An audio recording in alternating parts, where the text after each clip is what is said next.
Praise the Lord. இன்றைக்கி நம்ம ஒரு வசனத்தை தியானிக்கலாம். இது எனக்கு ரொம்ப ரொம்ப பிடிச்ச வசனம், எனக்கு ரொம்ப பிரயோஜனமாக இருந்த வசனம். உங்களுக்கும் இது பிரயோஜனமாக இருக்கும் அப்படின்னு சொல்லி நான் நம்புகிறேன். ஏசாயா 43வது அதிகாரம் 2வது வசனம். நீ தண்ணீர்களை கடக்கும்போது நான் உன்னோடு இருப்பேன், நீ ஆறுகளை கடக்கும்போது அவைகள் உன்மேல் புரளுவதில்லை, நீ அக்கினியில் நடக்கும்போது வேகாதிருப்பாய், அக்கினி ஜுவாலை உன் பேரில் பற்றாது.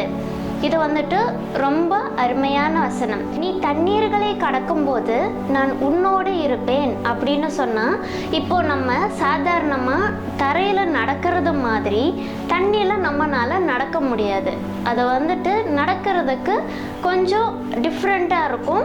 சாதாரணமாக எல்லா இடத்துலையும் நடக்கிறது மாதிரி தண்ணியில் நம்மளால் நடக்க முடியாது, கொஞ்சம் டிஃபிகல்ட்டாக இருக்கும். நம்மளோட நடக்கிற ஸ்பீடை வந்துட்டு குறைஞ்சி போயிடும்.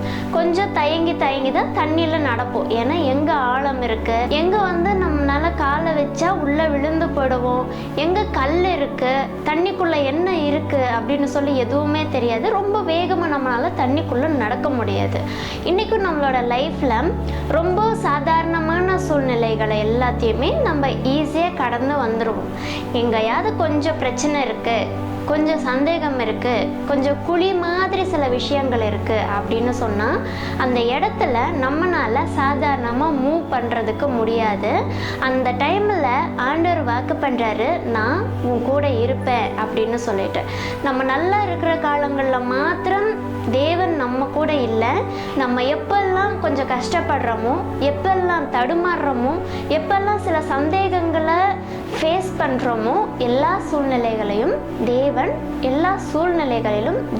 நம்ம கூடவே இருக்கிறார். ஆமென்.